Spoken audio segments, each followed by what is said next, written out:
Muito bem, irmãos, nós vamos meditar nesta manhã nos 4 primeiros versículos de 1 Coríntios 16. Diz assim a Sagrada Escritura: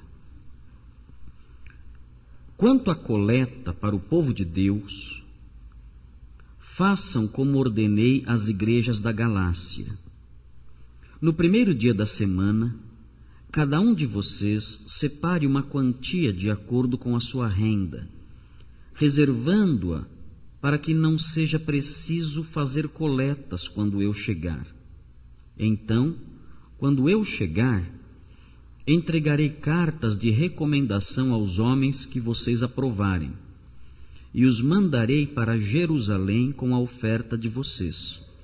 Se me parecer conveniente ir também, eles me acompanharão. Irmãos, eu fiz hoje pela manhã, quero apresentar hoje pela manhã um estudo com uma estrutura ligeiramente diferente daquela que eu apresento normalmente. Geralmente, os sermões que eu trago aqui na igreja, eles são construídos sobre uma estrutura fixa que eu sempre uso para ensiná-los, ensinar um texto ou outro.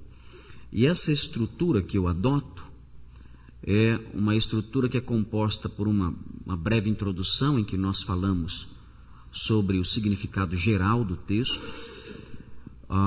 Dentro dessa breve introdução nós apontamos uma palavra que norteia todo o sermão. Nós geralmente temos uma mensagem central, e eu coloco essa mensagem central, que é a lição principal do sermão, e sobre essa mensagem central nós construímos as divisões principais, e no final procuramos aplicar ou ver a relevância disso para o nosso pensamento ou para o nosso viver cristão. Hoje eu quero apresentar uma estrutura diferente nesse texto aqui, de modo que não há uma mensagem central. Eu quero apresentar à luz desse texto orientações gerais. Na verdade, são 3 orientações gerais sobre ofertas financeiras levantadas na igreja. Nós temos um texto de apoio, que são os capítulos 8 e 9 da segunda carta de Paulo aos Coríntios, que também falam sobre esse assunto, de modo que os irmãos que quiserem se aprofundar mais no estudo dessa matéria, de como deve funcionar esse tipo de atividade dentro de uma igreja cristã, os irmãos podem estudar com mais detimento os capítulos 8 e 9 de 2 aos Coríntios, e assim conhecer melhor essa matéria. A palavra de Deus foi escrita, principalmente as epístolas, foram escritas para igrejas cristãs. As epístolas não foram escritas para incrédulos, e as epístolas não foram escritas para seitas não cristãs. De modo que uma igreja cristã, quando quer aprender qualquer coisa acerca do seu funcionamento, qualquer coisa acerca da sua prática, qualquer coisa acerca da doutrina cristã, essa igreja deve se voltar para as cartas, para o Novo Testamento, em especial para as cartas, que é a literatura neotestamentária especificamente produzida para orientar o funcionamento de uma igreja. Nessa área de levantamento de ofertas financeiras dentro da igreja, as pessoas mal informadas acreditam que Deus deixou os homens à vontade para fazer as coisas como bem entendem. E isso não é verdade. Uma matéria tão importante como essa, uma matéria tão perigosa como essa, uma matéria que pode gerar tantos problemas, uma matéria que pode gerar tantos comentários maldosos e tantas práticas desonestas dentro de uma igreja, uma matéria assim, dessa monta, não ficou na Sagrada Escritura sem diretrizes dadas por Deus. Hoje em dia, nós vemos que essa matéria, em virtude de ter sido relegada a segundo plano no que diz respeito às orientações bíblicas acerca dela, nós percebemos que as pessoas fazem o que querem. É uma verdadeira bagunça. Não há a preocupação em procurar na Sagrada Escritura o que a Bíblia ensina sobre esse assunto. E então cada um faz o que bem entende. Alguém arroga para si o direito de recolher ofertas na igreja e sai recolhendo ofertas na igreja e aplica o dinheiro da igreja como bem entende, acha que deve ser usado nisto ou naquilo e usa como quer, faz o que quer, acha que tem autoridade para usar e abusar daqueles recursos, quando não, muitas vezes, usa os recursos para proveito próprio. E as pessoas ditas cristãs, ou os crentes, enfim, olham para isso como algo natural. Isso parte principalmente de pastores, de líderes eclesiásticos que acham que o fato de serem pastores lhes dá o direito de usar o patrimônio da igreja, de administrar o patrimônio da igreja da forma como os ditames da sua própria razão orientam. E tudo isso está errado. Tudo isso está fora daquilo que a Bíblia ensina. Tudo isso se constituem em desvios da Sagrada Escritura. E quando nós olhamos para esse texto, nós encontramos diretrizes que podem corrigir esses desvios. Nem tudo o que a Bíblia ensina sobre essa matéria está nesses 4 versículos, nem tudo. Mas nós encontramos aqui pelo menos 3 orientações que, se forem observadas, podem evitar, e de fato evitarão, problemas na igreja nessa área. O texto aqui fala especificamente sobre a ajuda, a oferta levantada para a ajuda de pessoas carentes, de pessoas pobres. O texto foi escrito para isso, para ensinar como a igreja deve levantar ofertas para pessoas pobres, para ajudar pessoas pobres. Mas essas diretrizes são diretrizes que eu quero apontar que são gerais, que se aplicam para o levantamento de qualquer tipo de oferta. Eu tenho a primeira orientação aqui, que vem aqui. As ofertas devem ter como um dos alvos principais o povo de Deus. Observe o texto, no versículo 1, e veja o que diz. Quanto à coleta para o povo de Deus, observem o objeto da oferta, o alvo da oferta. Quanto à coleta para o povo de Deus, façam como ordenei às igrejas da Galácia. Os irmãos talvez estranhem o modo como o apóstolo Paulo muda de assunto de modo tão repentino do capítulo 15 para o capítulo 16.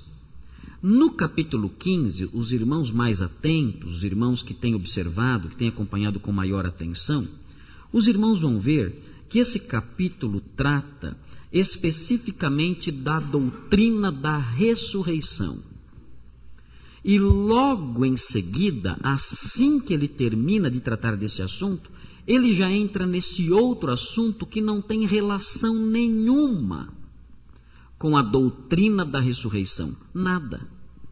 Ele fala sobre a ressurreição no capítulo 15 e ele fala sobre a coleta no capítulo 16. O que será que está acontecendo com o apóstolo Paulo?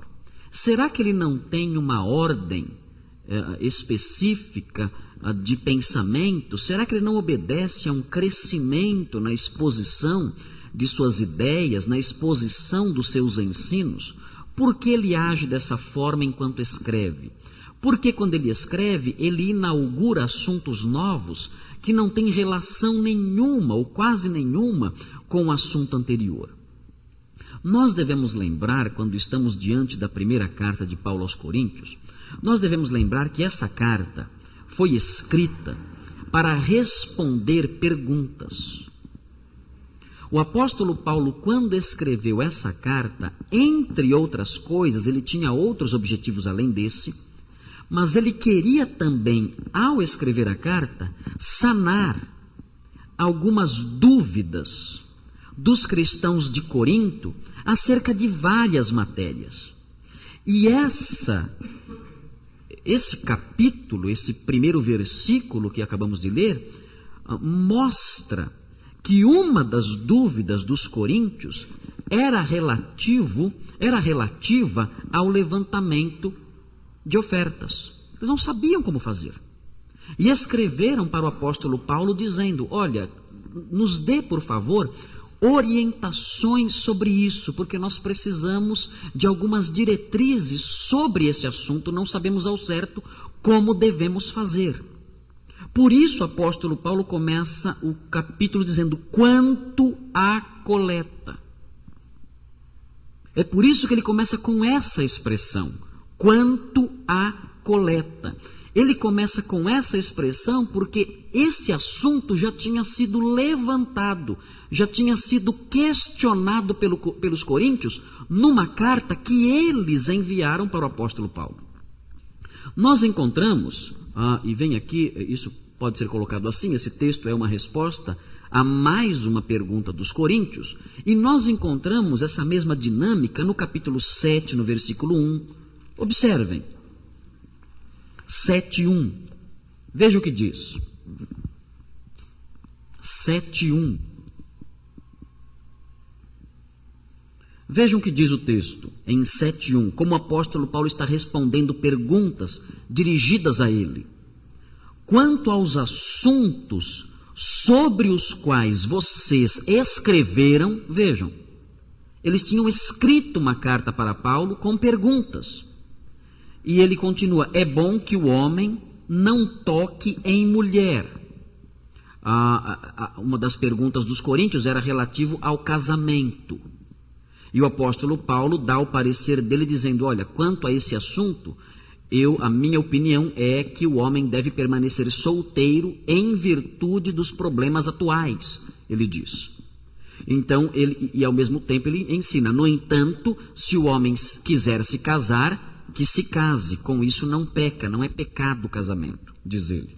No capítulo 8, você vê novamente essa dinâmica. Veja o capítulo 8. Era uma outra pergunta. A primeira pergunta era sobre casamento. Veja a segunda pergunta, capítulo 8, verso 1. Com respeito aos alimentos sacrificados aos ídolos, sabemos que todos temos conhecimento, e aí ele segue: o conhecimento traz orgulho, mas o amor edifica. Nesse primeiro versículo, o apóstolo Paulo faz alusão a outra pergunta dos coríntios relativa ao uso de carne sacrificada a ídolos nos templos pagãos. Era uma pergunta dos coríntios: nós podemos comer esse tipo de carne? Carne que foi sacrificada a ídolos, nós podemos comer? Muitos crentes têm essa questão. Muitos crentes não sabem. Será que eu posso comer uma galinha que foi encontrada numa encruzilhada? E posso matar essa galinha e comer? Mas aquilo foi oferecido ao diabo, eu posso comer aquilo ou não? Será que eu posso ir numa determinada lanchonete? Dizem que o dono dessa lanchonete é macumbeiro e tudo lá ele oferece ao diabo. Será que eu posso comer nessa lanchonete ou não? Essas questões são questões antigas. E o apóstolo Paulo trata dessas questões com os coríntios. Os coríntios, eles tinham as mesmas perguntas. Eles perguntavam sobre a carne sacrificada aos ídolos. O apóstolo Paulo fala: coma de tudo, porque do Senhor é a terra e a sua plenitude. Coma de qualquer coisa, não se preocupe com isso, como que você quiser. Não há restrição nenhuma de alimento. Ele só diz: só não vá com a pessoa no templo de ídolos e não participe ali, para que você não seja identificado com aquelas pessoas. No capítulo 12, o apóstolo Paulo começa respondendo outra pergunta. Irmãos, quanto aos dons, vejam mais uma vez a fórmula: quanto. Irmãos, quanto aos dons espirituais. Era uma outra pergunta dos coríntios. Eles não entendiam os dons espirituais, como usá-los, como funcionavam os dons espirituais dentro da igreja. Eles têm questões sobre isso. O apóstolo Paulo então responde às dúvidas deles no capítulo 12. É por isso que o apóstolo Paulo vai mudando de assunto. Ele muda de assunto porque enquanto ele escreve, ele tem uma carta na frente dele. E essa carta tem perguntas. E ele então responde uma pergunta e depois muda de assunto para responder outra pergunta. E assim ele vai caminhando em suas respostas. De modo que o que nós temos aqui, o capítulo 16, versículos 1 a 4, é um texto que procura sanar dúvidas, questões de pessoas que queriam contribuir, mas não sabiam como fazer. E algo muito importante que o versículo 1 mostra, conjugado com o versículo 3, é o seguinte: o alvo das ofertas eram os crentes pobres de Jerusalém. Dentro da teologia cristã do Novo Testamento, baseada no Novo Testamento, o cristão deve ser visto pelos seus irmãos como alguém especial. Ele deve ter, o seu irmão na fé deve ter prioridade em relação aos outros que não pertencem à fé. O Novo Testamento, sempre que enfatiza o amor ao próximo, enfatiza de modo ainda mais intenso esse amor ao próximo dirigido ao irmão na fé. Não é qualquer próximo. A Bíblia ensina que eu devo amar todas as pessoas, mas esse ensino do amor ele funciona, ele se movimenta, ele adquire vida e colorido dentro do ambiente da igreja. Para o cristianismo, o outro que deve ter o meu respeito, que deve ter o meu apoio, que deve ter o meu auxílio, que deve ter a minha amizade, esse outro é principalmente o irmão na fé. O irmão na fé tem prioridade sobre os demais. É por isso que dentro da teologia cristã, dentro do estilo de vida cristão, nós vemos nos modelos da igreja, descritos aqui no Novo Testamento, que as pessoas com quem nós devemos ter mais afinidade, as pessoas com quem devemos compartilhar aquilo que há de mais precioso em nós, a nossa amizade, os nossos segredos, os nossos pecados, os nossos fardos, os nossos problemas, o nosso tempo, os nossos bens. As pessoas que o apóstolo Paulo orienta que devem compartilhar essas coisas nossas, devem ser os nossos irmãos na fé.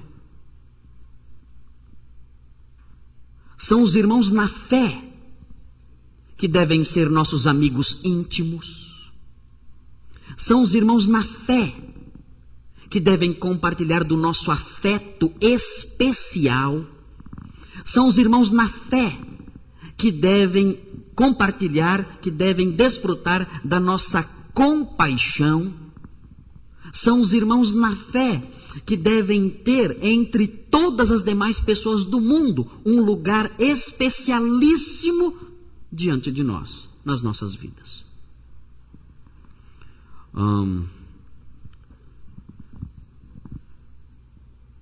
Nós perguntamos agora aqui sobre doadores de sangue, para o irmão Luiz Befa.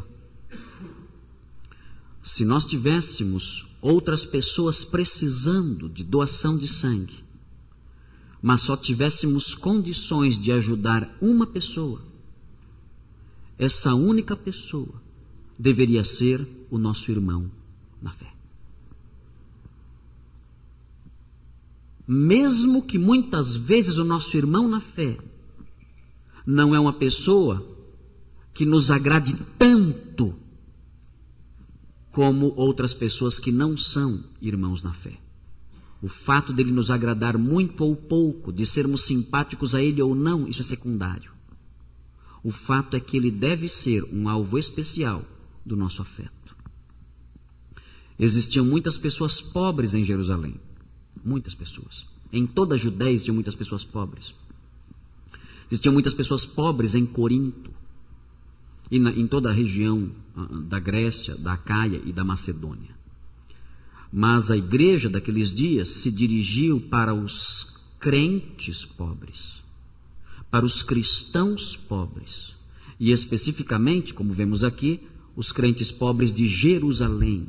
No versículo 3 nós vemos: então, quando eu chegar, entregarei cartas de recomendação aos homens que vocês aprovarem e os mandarei para Jerusalém com a oferta de vocês. Os crentes de Corinto, que era na Grécia,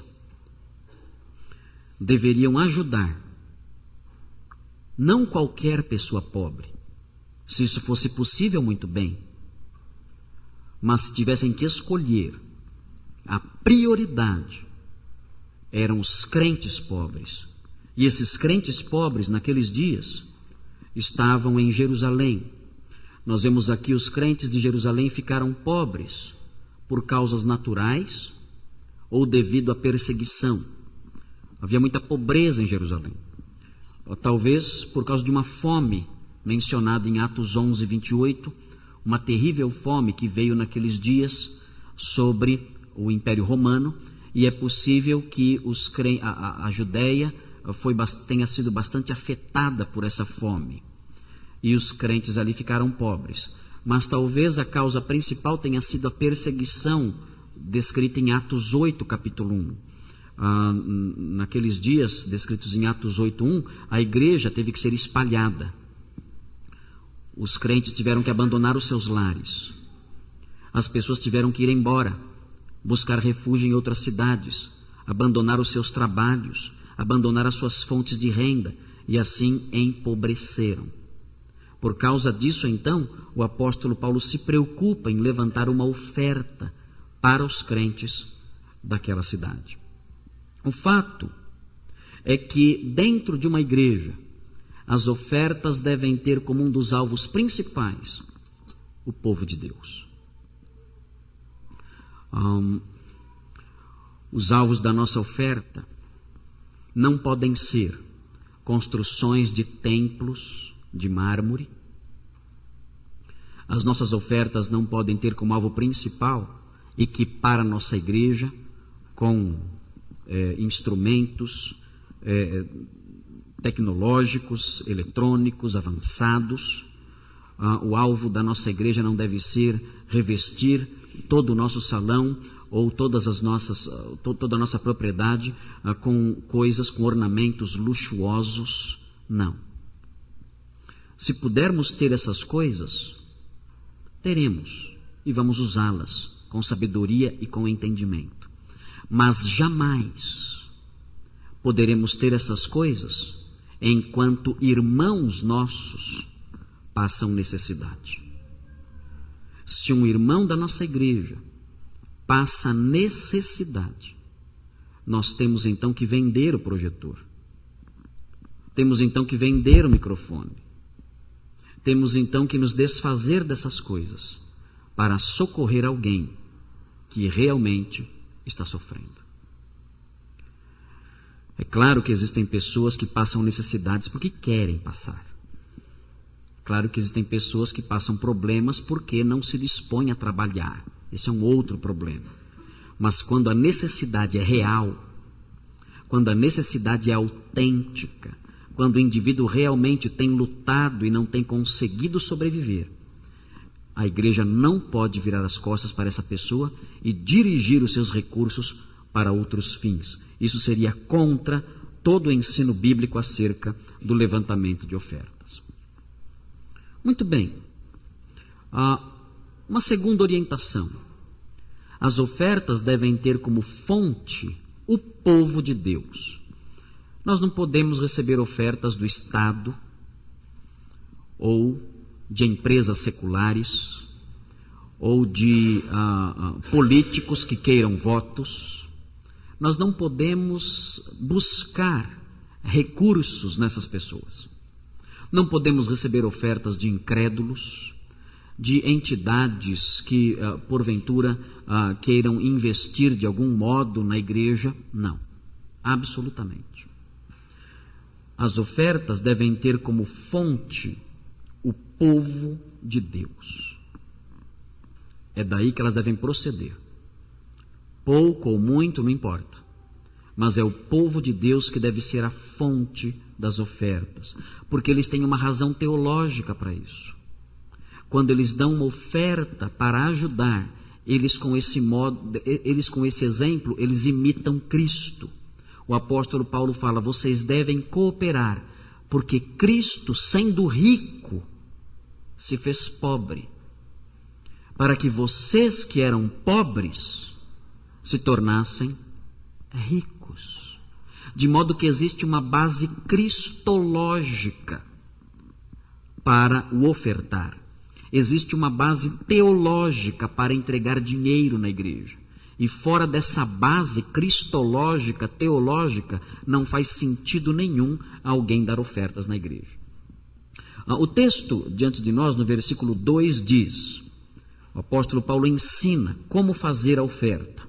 Ele diz assim: no primeiro dia da semana, é o domingo, é um costume antigo esse, né? A igreja se reunia nesse dia. No primeiro dia da semana, cada um de vocês separe uma quantia, de acordo com a sua renda, reservando-a, para que não seja preciso fazer coletas quando eu chegar. O apóstolo Paulo estava indo para Corinto, e ele fala: olha, estejam já se preparando, trazendo as suas ofertas aos domingos, nas reuniões de vocês. E quando eu chegar, então, a oferta estará pronta. Vocês não vão sair correndo atrás de dinheiro para eu levar para Jerusalém. Tudo já vai estar preparado. Irmãos, notem, esse texto não fala sobre dízimos. Não fala sobre dízimos. Não há nada sobre dízimos aqui. Algumas pessoas usam esse texto para ensinar o dízimo. Esse texto não ensina nada sobre o dízimo. Isso é forçar o texto a dizer algo que ele não fala.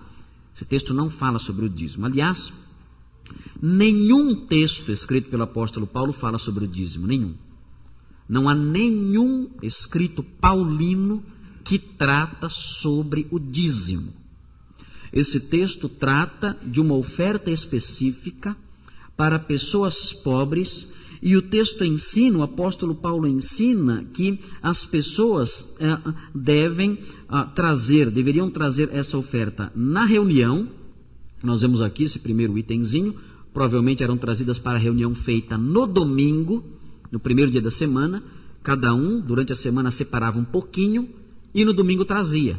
Era assim que funcionava na época não tinha talão de cheque, salários mensais, né? Hoje em dia é diferente, né? As pessoas recebem o salário e trazem uma vez por mês a sua oferta para a igreja.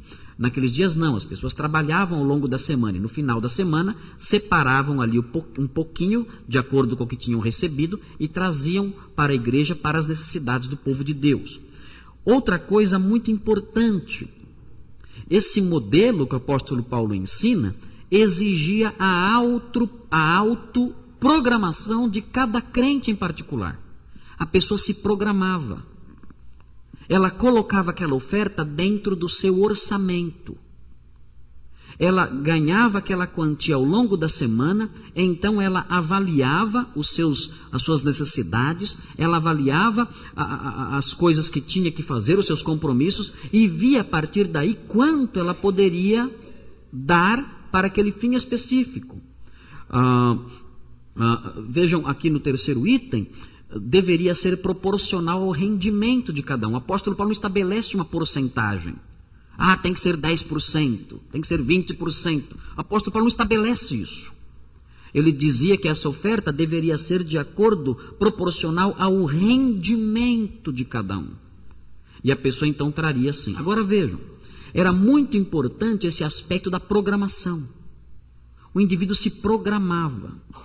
Um dos problemas dos crentes modernos nessa área de contribuição para as necessidades da igreja é a falta de programação. Os crentes participam do ofertório de modo aleatório, sem um planejamento financeiro específico.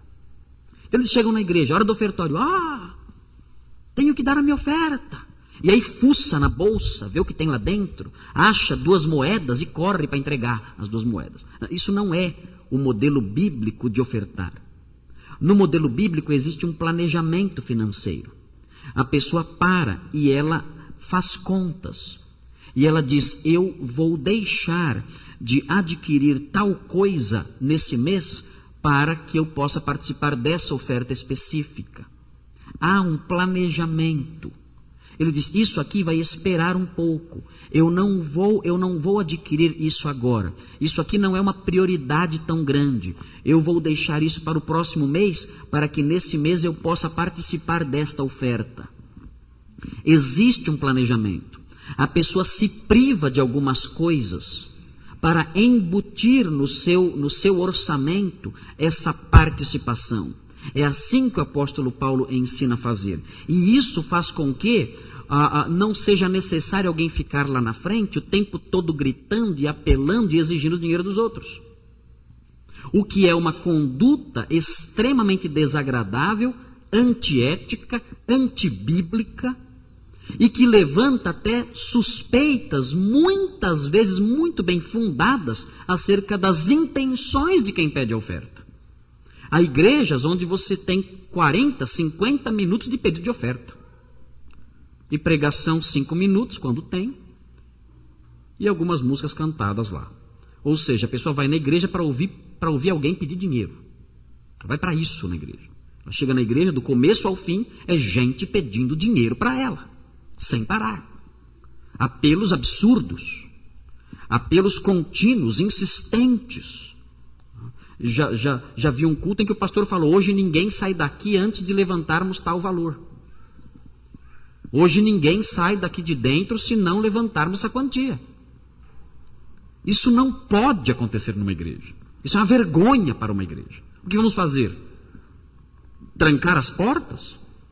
Colocar policiais lá fora? Ninguém sai daqui de dentro hoje até levantarmos o valor? Isso é algo totalmente contrário a toda teologia, a toda doutrina bíblica da contribuição. A contribuição deve ser feita de modo voluntário, de acordo com a possibilidade de cada um e resultado de um planejamento prévio. A pessoa se programa, se planeja e ali com alegria, sem apelos, sem demagogia, sem discursos afetados, ela dá a sua oferta com leveza de coração, com alegria, com disposição, sem constrangimentos de qualquer natureza. E finalmente, o último item que temos aqui, a última orientação acerca desse assunto que nós encontramos na carta aos Coríntios, vem aí: as ofertas devem ter como responsáveis homens escolhidos pelo povo de Deus. O versículo 3 e 4, os versículos 3 e 4 dizem: então, quando eu chegar, entregarei cartas de recomendação aos homens que vocês aprovarem. Que homens eram esses? Eram homens que deveriam entregar a oferta. Vem aqui um outro item. Alguns homens da igreja deveriam acompanhar a entrega da oferta. A oferta ia sair de Corinto, ia ser levada para Jerusalém, ia sair da Grécia, ia ser levada para a Judéia. De modo que a igreja escolheu alguns homens que iriam atuar como auditores, como supervisores, como administradores daqueles recursos. Vejam, as ofertas devem ter como responsáveis homens escolhidos pelo povo de Deus. Não pode o pastor chegar aqui na frente, fazer uma oferta, e acabou o culto, o pastor vai lá, pega tudo e vai para trás, lá escondido, contar o dinheiro, ver quanto deu, enfiar no bolso, sei lá o que fazer com isso. Esse procedimento é um procedimento perigoso, antiético, e muitas vezes resultado da desonestidade, ou gerador de desonestidade. Não é assim que deve existir. E não é assim não por opinião nossa. Não é assim não porque achamos que é errado. Não é assim porque a Bíblia mostra que não deve ser assim. A Bíblia dá diretrizes claras, não deve ser assim.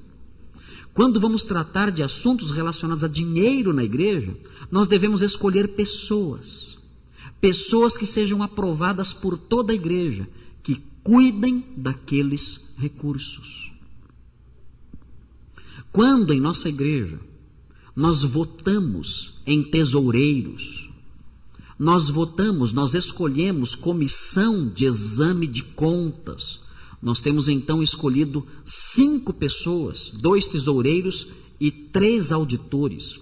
Quando fazemos isso, nós não estamos apenas realizando uma atividade meramente administrativa.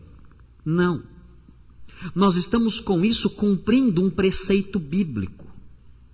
É o povo de Deus escolhendo homens, escolhendo pessoas, escolhendo crentes que vão administrar, que vão cuidar daqueles recursos, que são responsáveis por aquilo, por olhar aquilo, no que isso está sendo aplicado. Por que devemos usar esse dinheiro nessa direção? Isto não é correto fazer, isso está errado, isso está certo, não deve ser assim, deve ser de outra forma. São pessoas responsáveis pelos recursos e essas pessoas têm um ministério diante de Deus. Um ministério pré-estabelecido em sua palavra. São homens escolhidos pelo povo de Deus para cuidar de recursos santos, procedentes de um povo santo e que tem como alvo, principalmente, também o povo santo. Nós aprendemos, quando lemos os textos paralelos, né, que é possível que esse trabalho incluísse a garantia de uma distribuição justa. Aqueles homens que iam para Jerusalém, eles iam acompanhar a oferta, para que não houvessem desvios, e chegando em Jerusalém, muito certamente, à luz do que leremos daqui a pouco, muito certamente eles deveriam supervisionar o modo como a oferta era aplicada. Vamos entregar essa oferta para o pastor. Aqui está, pastor, até logo, tchau. Não, pastor, nós vamos ficar aqui. Por quê? Nós queremos ver como a oferta será usada. Vocês não confiam em mim? Confiamos, mas temos um dever, temos uma responsabilidade, e temos que dar um relatório em Corinto, explicando em Corinto como o dinheiro foi usado, como o dinheiro foi distribuído. Nós não podemos ir embora, dar a oferta aqui e ir embora, não. Nós não podemos depositar na sua conta corrente e irmos embora sem saber o que aconteceu. Não é assim que funciona em nossa igreja lá em Corinto. Em nossa igreja nós temos orientações do apóstolo Paulo e o apóstolo Paulo determina que seja assim. E é assim que vamos fazer. Nós queremos ver como vai funcionar a aplicação desses recursos. Uma igreja que não presta contas do que faz. Uma igreja que não é clara no uso dos seus recursos, que não permite que ninguém veja o que acontece com sua vida financeira, é uma igreja que muito certamente não passa de um instrumento de desonestidade por parte de homens perigosos, por parte de homens desonestos e mal intencionados. Uma igreja séria, quando levanta recursos, ela é transparente, ela mostra esses recursos. E ela mostra em que esses recursos foram aplicados. E ela não faz isso simplesmente porque isso é um modelo administrativo, não. Ela faz isso porque a Bíblia ordena que seja assim. Os crentes devem saber.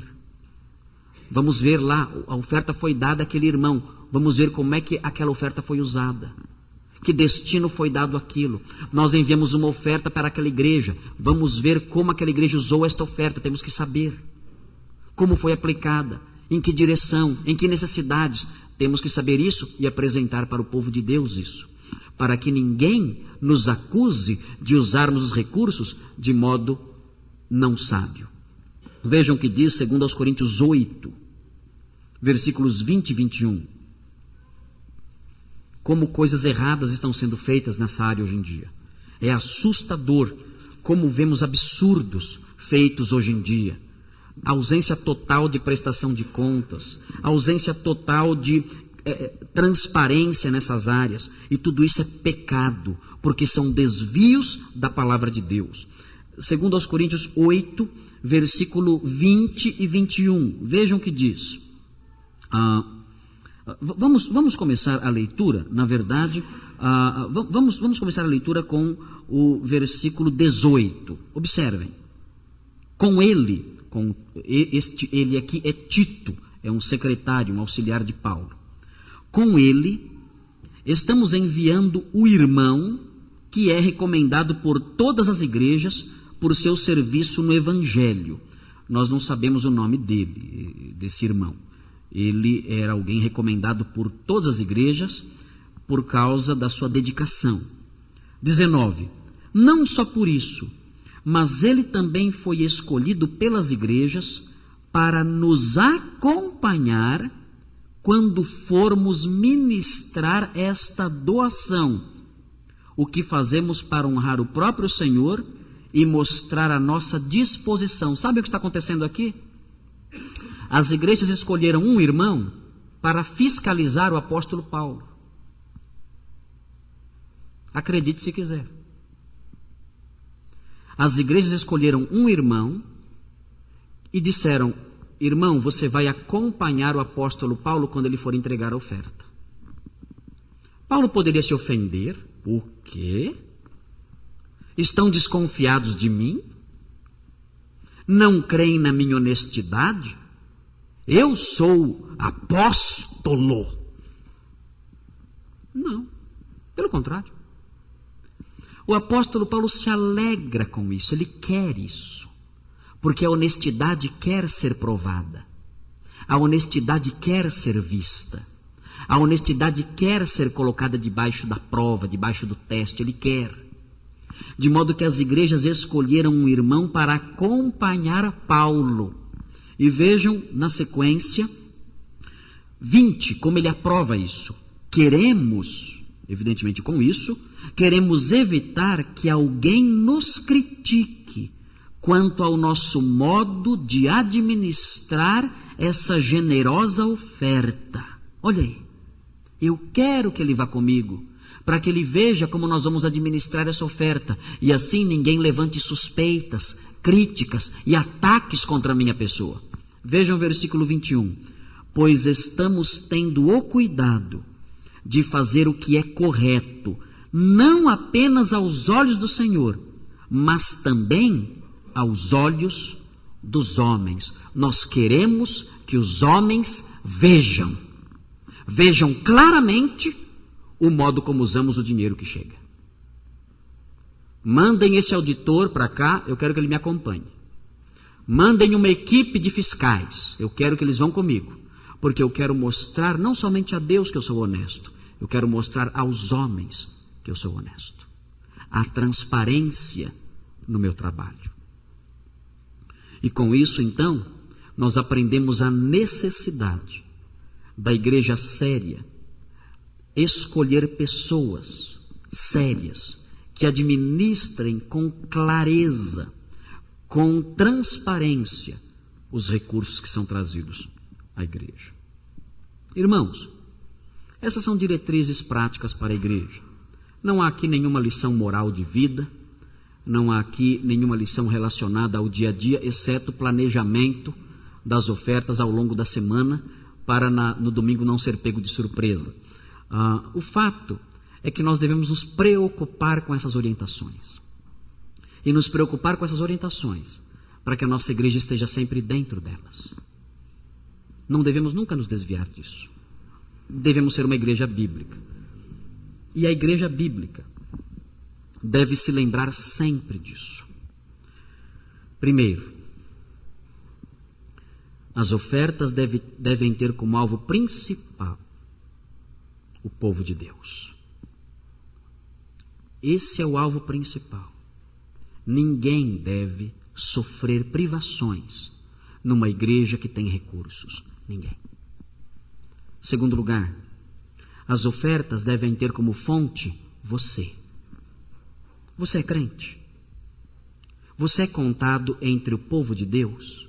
Pois bem, você é considerado por Deus uma fonte. Talvez você seja uma fonte seca. Eu não sei. Você sabe. Há quem pense que o pastor vai lá e olha quem dá oferta. Eu não sei. Eu não sei quem dá oferta e quem não dá. Já aconteceu de algumas pessoas dizerem para mim: ai pastor, desculpa, esse mês não dei oferta. Eu não sabia de nada, a pessoa se entregou, porque eu não sabia de nada. Eu não sei quem dá oferta, quem não dá oferta. Eu não mexo nos livros dos tesoureiros. Os tesoureiros têm os livros deles, as anotações deles, os relatórios deles. Eu não quero nem me meter nisso aí. Problema deles. Eles são os administradores. Eu não fui escolhido para administrar os recursos. Eu fui escolhido para ensinar a Sagrada Escritura. Quem administra os recursos são essas pessoas, são esses auditores e esses 2 tesoureiros que escolhemos. Eles fazem isso, a igreja escolheu para isso. Eu não me meto no trabalho deles. Mas eu não sei, de modo que eu não sei quem dá oferta, quem não dá. Eu vejo as pessoas vindo aqui à frente, mas eu não guardo de cabeça, eu nem quero guardar, isso não me interessa. O fato é que talvez você seja uma fonte seca. Uma fonte seca. Você deve ser uma fonte de recursos para a igreja. E você não é. E não é, não porque não pode. Não é porque não se planeja, não se programa. O apóstolo Paulo, quando escreve sobre esta oferta, fala que as igrejas da Macedônia eram pobres. E mesmo sendo pobres, quiseram participar da oferta. Mesmo sendo pobres, quiseram participar. Todos os crentes, por mais pobres que sejam, são fontes de bênçãos para outros, e só não cooperam com as coisas de Deus, porque não querem.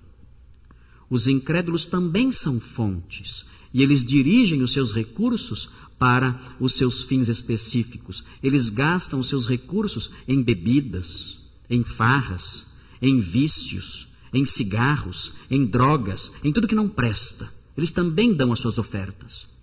Se você fosse um incrédulo, você seria uma fonte suja também, dirigindo os seus recursos para o que não presta. Mas você não é. Você é um santo, um homem, uma mulher de Deus. E sendo assim, há sim em você condições de acordo com as suas possibilidades, ser uma fonte de bênçãos para o povo de Deus nessa área material. E o terceiro princípio, as ofertas devem ter como responsáveis homens do povo de Deus. Nossa igreja, sendo bíblica, deve zelar por isso. Homens escolhidos por nós, para cuidar desses recursos com transparência, honestidade, lisura e clareza. Agindo assim, nossa igreja será uma igreja bíblica e jamais poderá ser acusada de desmandos, como vemos em igrejas ditas evangélicas espalhadas por aí. Vamos orar.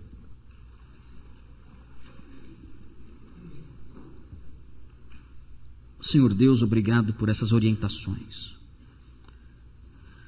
Sabemos que elas são importantes porque elas nos protegem de perigos procedentes de fora, perigos procedentes do nosso meio e perigos procedentes do nosso próprio coração. Obrigado porque essas orientações criam ao nosso redor uma couraça que nos protege da desonestidade, que nos protege da calúnia. Ajuda-nos, ó Deus, para que nessa matéria sejamos zelosos e maduros. E vivamos, cada crente em particular e a igreja como um todo, vivamos dentro dos princípios que o Senhor mesmo determinou, para a sua glória e para o bom nome da igreja de Jesus Cristo. Pedimos isso em nome dele. Amém.